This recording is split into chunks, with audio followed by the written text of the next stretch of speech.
Students, आपका para NEET YouTube channel पर स्वागत है। इस चैनल पर हम एनसीईआरटी बुक डिस्कस करते हैं। आज हम एक सफर पर चलने वाले हैं। सोचिए, हवा में ऑक्सीजन का एक अकेला मॉलिक्यूल है और हम उसके साथ यात्रा करेंगे। अच्छा। हम देखेंगे कि वो नाक के रास्ते हमारे अंदर कैसे आता है, एक घुमावदार हाईवे से गुजरता है और फिर खून की सुपरफास्ट ट्रेन पकड़ता है और शरीर की किसी दूर दराज कोशिका तक पहुंचकर उसे जिंदा रखता है। बिल्कुल। हमारे पास जीव विज्ञान की कुछ किताबों के अंश और नोट्स हैं और हमारा मिशन सिर्फ ये समझना नहीं है कि हम सांस कैसे लेते हैं, बल्कि ये भी कि ये पूरा ट्रांसपोर्ट सिस्टम क्यों और कैसे काम करता है। ये सफर बहुत दिलचस्प होने वाला है, क्योंकि देखिए, सांस लेना सिर्फ फेफड़ों का काम नहीं है। हाँ, ये उससे कहीं ज्यादा है। हमारे पास जो स्टडी मटेरियल है वो इसे सिस्टम बायोलॉजी के नजरिए से देखता है। अच्छा। मतलब सांस लेना किसी एक हिस्से का काम नहीं, बल्कि ये मांसपेशियों, नसों, हड्डियों और हवा के दबाव के बीच एक कमाल का तालमेल है। एक तरह का इमर्जेंट प्रॉपर्टी है ना, जहां पूरा सिस्टम मिलकर कुछ ऐसा करता है जो उसके अलग-अलग हिस्से अकेले नहीं कर सकते। बिल्कुल सही कहा। तो चलिए इस सफर की शुरुआत सबसे बुनियादी सवाल से करते हैं। हमें इस ऑक्सीजन मॉलिक्यूल की जरूरत ही क्यों है? आखिर हम सांस लेते ही क्यों हैं? ऊर्जा के लिए। ऊर्जा। सीधी सी बात है, ऊर्जा के लिए। हमारी खरबों कोशिकाओं में से हर एक को अपना काम करने के लिए एनर्जी चाहिए। और ये एनर्जी उन्हें हमारे भोजन से मिलती है। हाँ, लेकिन भोजन से एनर्जी निकालने की जो प्रक्रिया है, जिसे सेल्यूलर रेस्पिरेशन कहते हैं, उसके लिए ऑक्सीजन की जरूरत होती है। ये एक तरह से भोजन को जलाने जैसा है। और इस प्रोसेस में एनर्जी निकलती है और वेस्ट प्रोडक्ट के तौर पे कार्बन डाइऑक्साइड बनती है, जिसे शरीर से बाहर निकालना बहुत जरूरी है। मतलब ये एक लगातार चलने वाला लेन देन है। ऑक्सीजन अंदर लो ताकि एनर्जी बन सके और फिर बनी हुई कार्बन डाइऑक्साइड को बाहर फेंको। बिल्कुल। ये तो हुई हमारी बात, लेकिन मैंने पढ़ा है कि जानवरों की दुनिया में इस काम को करने के बहुत अलग-अलग और अजीब तरीके हैं। बिल्कुल। ये देखना बहुत फैसिनेट करता है कि एवोल्यूशन ने एक ही प्रॉब्लम, ऑक्सीजन अंदर कैसे लाएं, को कितने अलग-अलग तरीकों से सॉल्व किया है। जैसे जो बहुत सरल जीव हैं, स्पंज जैसे, वो तो बस अपनी पूरी शरीर की सतह से ही गैसों का लेन देन कर लेते हैं, कोई तामझाम नहीं। और केचुए, वो तो थोड़े ज्यादा जटिल होते हैं। हाँ, केचुए अपनी गीली चिपचिपी त्वचा का इस्तेमाल करते हैं। उनकी त्वचा इतनी पतली होती है कि ऑक्सीजन सीधे उनके खून की नसों में चली जाती है। लेकिन जैसे ही आप बड़े और सूखे होते हैं, आपको अंदर पाइपलाइन बिछानी पड़ती है। सही कहा, त्वचा से काम नहीं चलता। जैसे कीड़े मकोड़े, हमारे नोट्स में उनके ट्रैकियल ट्यूब्स का जिक्र है। ये क्या चीज है? कीड़ों का सिस्टम तो कमाल का है। उन्होंने हवा की सीधी पाइपलाइन बनाई है, जिसे ट्रैकियल ट्यूब्स कहते हैं। सीधी पाइपलाइन? हाँ, ये पतली पतली नलियों का एक नेटवर्क है जो उनके शरीर के बाहर से शुरू होकर सीधे हर एक टिश्यू और सेल तक पहुंचता है। मतलब उन्हें हमारी तरह खून पर निर्भर रहने की जरूरत ही नहीं है गैस ट्रांसपोर्ट के लिए। बिल्कुल नहीं, डायरेक्ट होम डिलीवरी। वाह! और हमने क्या किया? हमने एक अलग रास्ता चुना। हमने एक सेंट्रल हब बनाया, हमारे फेफड़े और खून को डिलीवरी सर्विस का काम सौंप दिया। अच्छा। फेफड़े हवा से ऑक्सीजन निकालते हैं, उसे खून में लोड करते हैं और फिर हमारा दिल उस ऑक्सीजन से भरे खून को पूरे शरीर में पंप कर देता है। ये दिखाता है कि बॉडी प्लान और एनवायरनमेंट तय करते हैं कि सांस लेने का डिजाइन कैसा होगा। बिल्कुल। पानी में रहने वाली मछलियों ने गलफड़े यानी गिल्स बनाए जो पानी में घुली ऑक्सीजन को निकाल सकें। और मेंढक तो दोनों दुनियाओं का फायदा उठाते हैं। वो फेफड़ों से भी सांस ले सकते हैं और जरूरत पड़ने पर अपनी त्वचा से भी। हाँ, ये तो कमाल की अनुकूलनशीलता है। ये सब अलग अलग इंजीनियरिंग के नमूने हैं जो एक ही मकसद पूरा करते हैं। तो जानवरों में इतने सारे डिजाइन हैं, ये वाकई हैरान करने वाला है। लेकिन अब जरा अपने डिजाइन की बात करते हैं, जो किसी हाईटेक प्लम्बिंग सिस्टम से कम नहीं है। हाँ। तो हमारे ऑक्सीजन मॉलिक्यूल का सफर हमारे शरीर में कहाँ से शुरू होता है? ये यात्रा शुरू होती है नासिका छिद्रों यानी नॉस्ट्रल्स से, लेकिन नाक सिर्फ एक एंट्री गेट नहीं है, ये एक बहुत ही एडवांस्ड एयर कंडीशनिंग सिस्टम भी है। Air conditioning system? कैसे? अंदर के बाल और चिपचिपा म्यूकस हवा में मौजूद धूल और गंदगी को फिल्टर करते हैं। अच्छा। और अंदर की जो घुमावदार बनावट है वो हवा को गर्म और नम करती है ताकि वो फेफड़ों तक पहुंचने के लिए एकदम सही हो। ठीक है, तो हवा फिल्टर और कंडीशन हो गई। इसके बाद वो कहाँ जाती है? इसके बाद वो ग्रसनी यानी फेरिंग्स में पहुंचती है। ये हमारे गले का वो हिस्सा है जो भोजन और हवा दोनों के लिए एक कॉमन रास्ता है। एक मिनट, अगर खाना और हवा का रास्ता एक ही है, तो हम हर बार खाना खाते समय चोक क्यों नहीं होते? ये तो एक बहुत बड़ा डिजाइन फ्लॉ लगता है। हाँ, बहुत अच्छा सवाल है। हमारे सिस्टम में कोई ट्रैफिक कंट्रोलर है क्या? बिल्कुल है, और शरीर के पास इसका एक शानदार सॉल्यूशन है, एपिग्लॉटिस। एपिग्लॉटिस। हाँ, ये कार्टिलेज का बना एक छोटा सा ढक्कन या फ्लैप है। जब हम सांस लेते हैं तो ये खुला रहता है ताकि हवा सांस की नली में जा सके। और जब हम कुछ निगलते हैं? जैसे ही हम कुछ निगलते हैं, ये ढक्कन सांस की नली को बंद कर देता है और खाने को सीधे भोजन की नली में भेज देता है। ये एक ऑटोमेटिक ट्रैफिक कॉप है जो 1 सेकंड के लिए भी गलती नहीं करता। वाह, ये तो कमाल है। तो इस ट्रैफिक कॉप से बचकर हमारी हवा कंठ यानी लैरिंग्स या जिसे साउंड बॉक्स भी कहते हैं से गुजरकर श्वास नली यानी ट्रेकिया में पहुंचती है। सही। मैंने मटेरियल में पढ़ा कि इस नली में सी आकार के छल्ले होते हैं। ये पूरे गोल ओ आकार के क्यों नहीं होते? ये भी एक बेहतरीन इंजीनियरिंग का उदाहरण है। ट्रैकिया एक पाइप की तरह है और ये कार्टिलेज के छल्ले उसे पिचकने से रोकते हैं, ताकि हवा का रास्ता हमेशा खुला रहे। बिल्कुल। लेकिन ये सी शेप के इसलिए होते हैं क्योंकि श्वास नली के ठीक पीछे हमारी भोजन की नली होती है। सी का जो खुला हुआ हिस्सा है वो भोजन की नली की तरफ होता है। अच्छा, ताकि जब हम कोई बड़ा निवाला निगले तो भोजन की नली को फैलने के लिए जगह मिल जाए। अगर ये छल्ले पूरे ओ शेप के होते तो ऐसा नहीं हो पाता। ये तो बहुत सोचा समझा डिजाइन है। तो इस पाइप से आगे बढ़कर रास्ता कहाँ जाता है? हमारी छाती के बीच में जाकर ये श्वास नली एक पेड़ की तरह 2 बड़ी शाखाओं में बंट जाती है, जिन्हें श्वसनी या ब्रोंकी कहते हैं। हर फेफड़े के लिए एक। और फिर ये शाखाएं अंदर जाकर और भी पतली पतली टहनियों में बंटती जाती हैं। हाँ, जिन्हें श्वसनिकाएं या ब्रोंक्यूल्स कहते हैं। ये एक बहुत बड़ा उल्टा पेड़ है। और इन सबसे पतली टहनियों के आखिर में क्या है? हमारा ऑक्सीजन मॉलिक्यूल आखिरकार कहाँ पहुंचता है? वो पहुंचता है वायु कोशिकाओं यानी एल्वियोली में। ये अंगूर के गुच्छों जैसी लाखों छोटी छोटी हवा की थैलियां हैं। और यहीं पर असली जादू होता है ना? हाँ, ये वो जगह है जहां हमारा ऑक्सीजन मॉलिक्यूल हवा से निकलकर खून की ट्रेन में सवार होता है। हमारे नोट्स में लिखा है कि ये अंगूर के गुच्छों की तरह है। ये इतनी छोटी और नाजुक क्यों है? एक बड़ा सा गुब्बारा क्यों नहीं? क्योंकि यहाँ सरफेस एरिया का खेल है। हाँ। Surface area. हाँ। अगर आप इन लाखों छोटी छोटी थैलियों की सतह को फैला दें तो वो एक टेनिस कोर्ट जितनी बड़ी जगह घेर लेंगे। एक टेनिस कोर्ट? हाँ, इतना ज्यादा सरफेस एरिया जरूरी है ताकि बहुत सारी गैस, ऑक्सीजन और कार्बन डाइऑक्साइड एक साथ जल्दी जल्दी एक्सचेंज हो सकें। एक बड़े गुब्बारे में इतनी जगह कभी नहीं मिलती। समझ गए। तो हमारे पास ये पूरा हाईवे सिस्टम तैयार है, नाक से लेकर इन टेनिस कोर्ट जितनी बड़ी थैलियों तक। लेकिन सवाल ये है कि इस हाईवे पर ट्रैफिक चलता कैसे है? हवा अपने आप अंदर बाहर क्यों जाती है? ये सब प्रेशर का खेल है। प्रेशर का? हाँ। इसे समझने का सबसे आसान तरीका एक गुब्बारे की तरह है। हम सांस लेने के लिए हवा को चूसते नहीं है, बल्कि हम अपने फेफड़ों के अंदर का दबाव कम कर देते हैं, जिससे बाहर की ज्यादा दबाव वाली हवा अपने आप अंदर भर जाती है। बिल्कुल। ये होता कैसे है? हम दबाव कम कैसे करते हैं? इसके लिए हमारे पास एक बहुत शक्तिशाली मांसपेशी है जो हमारे फेफड़ों के ठीक नीचे होती है, डायफ्राम। अच्छा।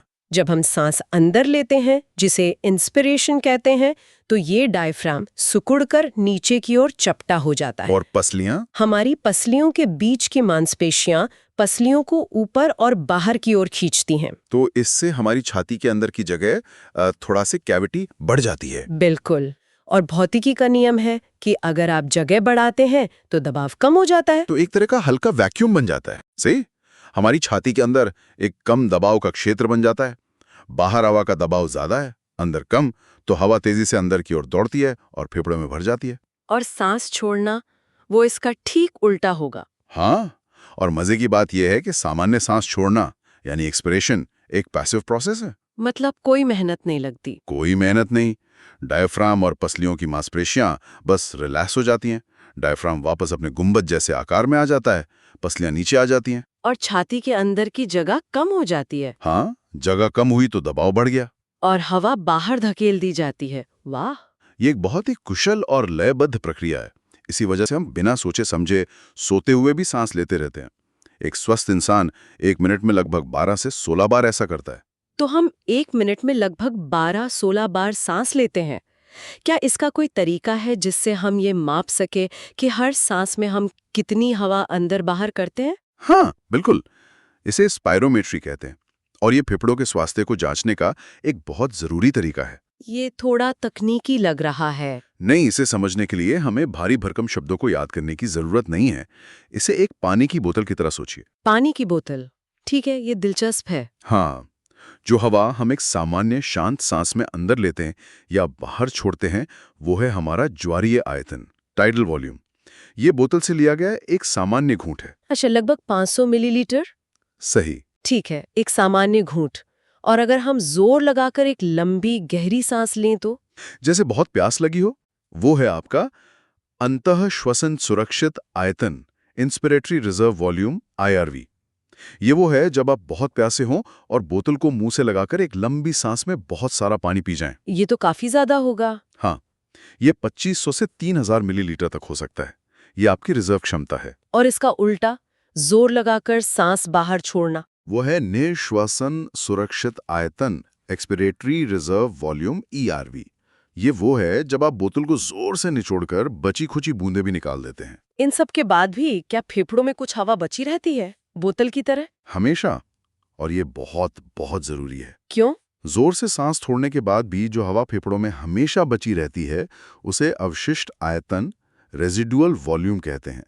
ये हवा फेफड़ों की उन छोटी छोटी थैलियों, एल्वियोलाई को पूरी तरह से पिचकने से रोकती है। अच्छा, अगर वो पिचक गईं तो उन्हें दोबारा फुलाना बहुत मुश्किल होगा। बिल्कुल। तो ये सारी क्षमताएं मिलकर हमारे फेफड़ों की कुल क्षमता बनती हैं और डॉक्टर इसका इस्तेमाल बीमारियों का पता लगाने में करते हैं, है ना? हाँ, बिल्कुल। अगर किसी की जैव क्षमता, यानी वो अधिकतम हवा जो वो अंदर बाहर कर सकता है, कम हो रही है, तो ये फेफड़ों की किसी समस्या का संकेत हो सकता है। ये एक महत्वपूर्ण डायग्नोस्टिक टूल है। तो ऑक्सीजन के एक मॉलिक्यूल के सरल लेन देन से लेकर इस जटिल दबाव से चलने वाले सिस्टम तक सांस लेना वाकई एक अविश्वसनीय प्रक्रिया है। सच में। यह उस सिस्टम बायोलॉजी के विचार का एक आदर्श उदाहरण है जिसके साथ हमने शुरुआत की थी।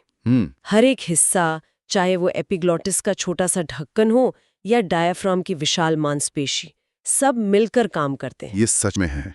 ये आश्चर्यजनक है कि कैसे ये ऑटोमेटिक, अचेतन प्रक्रिया हमारे शरीर की हर एक कोशिका के लिए इतनी सटीक और इतनी जरूरी है, हर सेकंड, हर दिन। और हमें पता भी नहीं चलता। हाँ, और ये सब हमारे जाने बिना ही होता रहता है। ठीक है, इस चर्चा को खत्म करने से पहले मैं एक दिलचस्प बात शेयर करना चाहती हूँ जो मुझे हमारे स्टडी मटेरियल में मिली। बताइए। सांस लेने के इस सब विवरण के पीछे एक इटालवी शरीर अनाटमी विज्ञानी अल्फोंसो कारपोरेट की एक संक्षिप्त जीवनी थी। हाँ, अल्फोंसो कारपोरेट। उन्होंने कान के अंदर कॉर्पे के अंग यानी ऑर्गन ऑफ कॉटी की खोज की थी। सही। ये हमारे कान का वो हिस्सा है जो ध्वनि के कंपनों को नर्व सिग्नल में बदलता है, जिससे हमारा दिमाग फिर आवाज के रूप में समझता है। पहले तो मुझे लगा कि ये जानकारी यहाँ क्यों दी गई है, ये तो असंबंधित लगता है।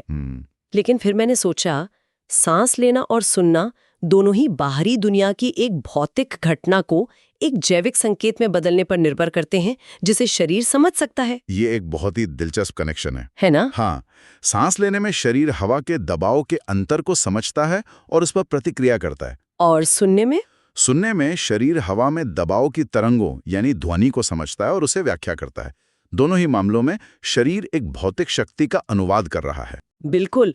तो ये एक सवाल खड़ा करता है कि हमारे शरीर की कितनी प्रणालियां मौलिक रूप से इसी तरह के अनुवाद पर आधारित हैं और कौन सी अदृश्य ताकतें हैं जैसे दबाव, कंपन, प्रकाश, रसायन, जिनकी हमारा शरीर हमें जिंदा और जागरूक रखने के लिए लगातार व्याख्या कर रहा है और हमें उसका पता तक नहीं चलता। नमस्कार और द डीप डाइव में आपका स्वागत है। आज हम एक सफर पर चलने वाले हैं। ये सफर है ऑक्सीजन के एक छोटे से बिल्कुल अदृश्य अणु का। हम उसे हवा से लेकर हमारे फेफड़ों की गहराई तक फॉलो करेंगे, फिर देखेंगे कि कैसे वो खून की तेज रफ्तार नदी में छलांग लगाता है और आखिरकार हमारे शरीर की किसी दूर दराज कोशिका तक पहुंचता है जिसे उसकी सख्त जरूरत है।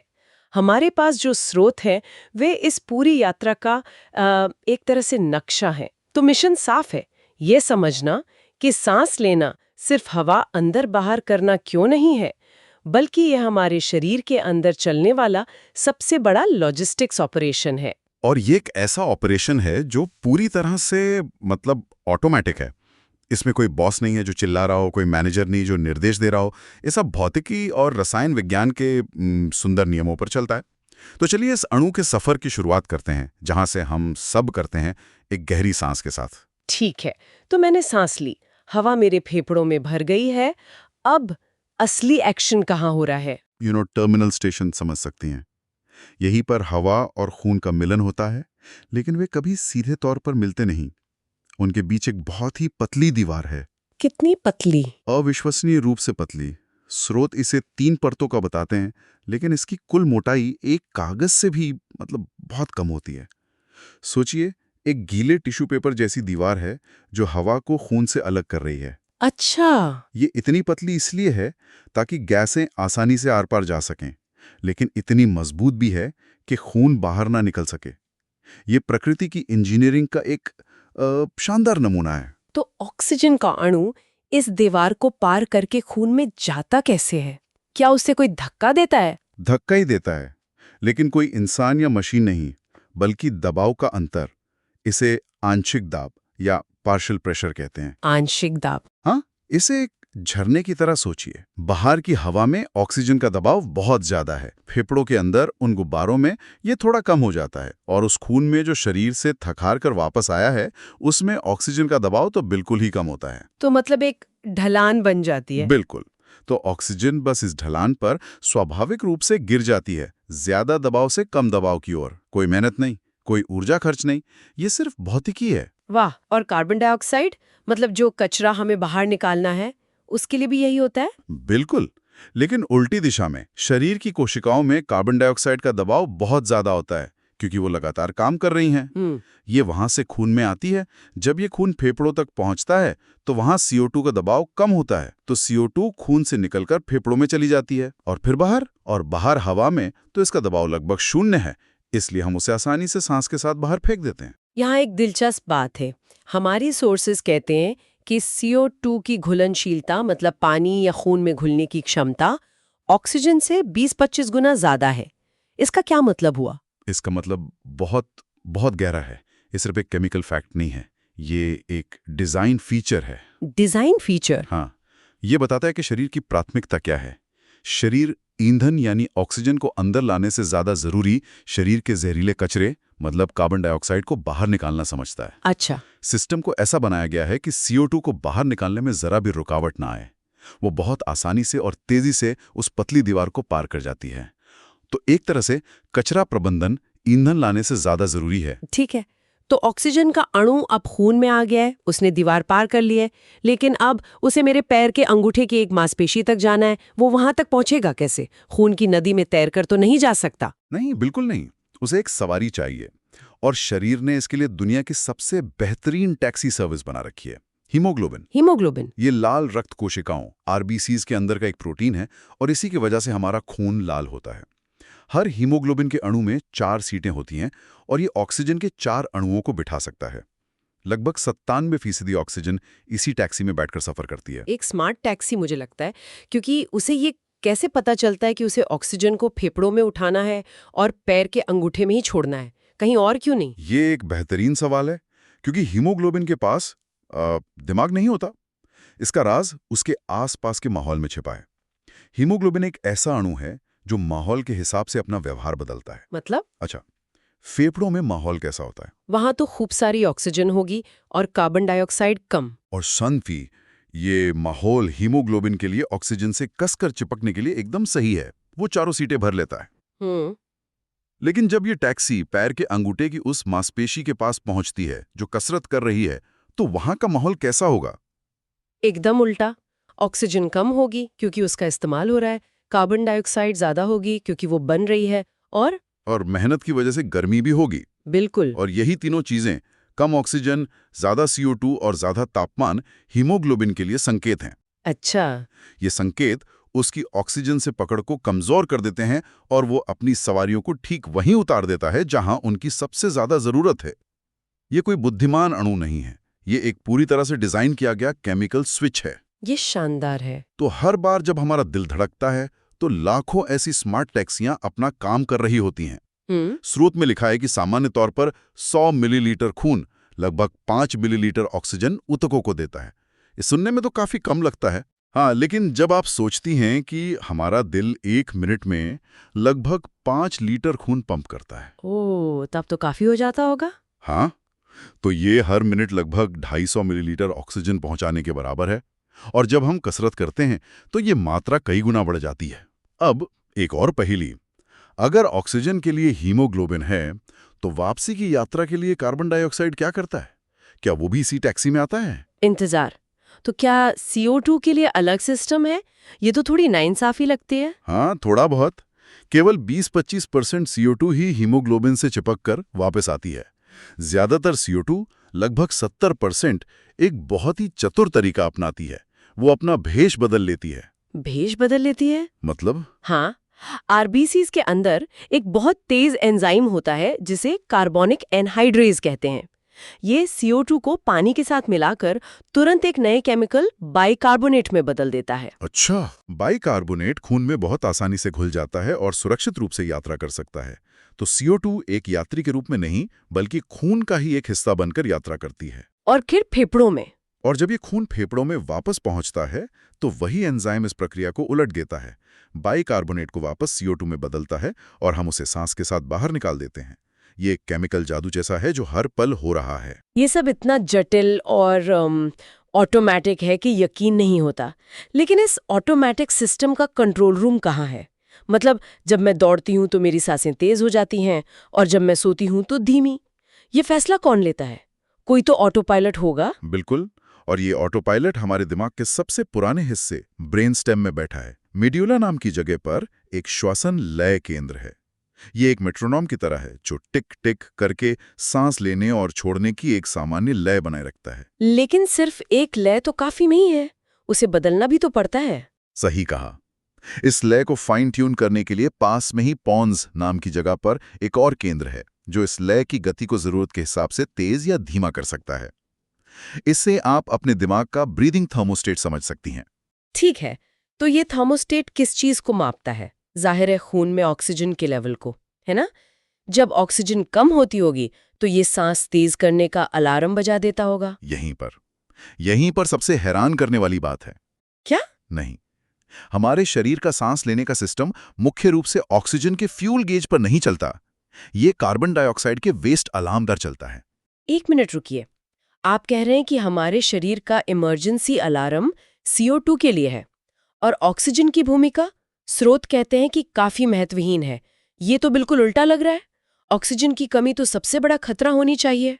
उस लय केंद्र के ठीक बगल में एक रसायन संवेदी क्षेत्र है जो खून में CO2 और हाइड्रोजन आयनों यानी एसिडिटी के प्रति बेहद संवेदनशील है। एसिडिटी? हाँ, जब हम कसरत करते हैं तो हमारी कोशिकाएं बहुत सारी CO2 बनाती हैं। ये CO2 खून में घुलकर उसे थोड़ा अम्लीय मतलब एसिडिक बना देती है। और ये एसिडिटी शरीर के लिए खतरनाक है? बहुत ज्यादा।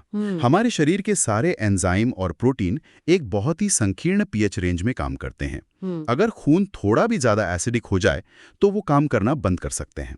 ये एक सिस्टम वाइड इमरजेंसी है। इसलिए जैसे ही वो सेंसर खून में थोड़ी सी भी ज्यादा CO2 या एसिडिटी महसूस करता है, वो तुरंत लय केंद्र को संकेत भेजता है, सांस तेज करो, इस कचरे को अभी बाहर निकालो। हम तेज सांस इसलिए नहीं लेते कि हमें ऑक्सीजन चाहिए, बल्कि इसलिए लेते हैं क्योंकि हमारा एग्जॉस्ट पाइप जाम हो रहा है। तो ऑक्सीजन का कोई रोल ही नहीं है? अगर मैं किसी पहाड़ पर चढ़ूं जहां ऑक्सीजन कम है, तब क्या होगा? शरीर प्रतिक्रिया करेगा, लेकिन वो एक सेकेंडरी सिस्टम है। कुछ सेंसर हैं जो ऑक्सीजन में बड़ी गिरावट का पता लगा सकते हैं, लेकिन रोजमर्रा का पल-पल का नियंत्रण पूरी तरह से CO2 के हाथ में है। शरीर का डिजाइन ये है कि जब तक CO2 नियंत्रण में है, तब तक ऑक्सीजन की आपूर्ति अपने आप हो जाएगी। ये हमारी जैविक प्राथमिकताओं के बारे में एक गहरी बात बताता है। तो ये एक लगभग परफेक्ट सिस्टम है, लेकिन जैसा कि हम जानते हैं, कुछ भी परफेक्ट नहीं होता। स्रोत कुछ विकारों का भी उल्लेख करते हैं जब ये प्रणाली लड़खड़ा जाती है, जैसे अस्थमा। हाँ, अस्थमा में फेफड़ों की छोटी वायु नलियों में सूजन आ जाती है। इससे हवा का रास्ता संकरा हो जाता है और सांस लेना, खासकर सांस छोड़ना बहुत मुश्किल हो जाता है।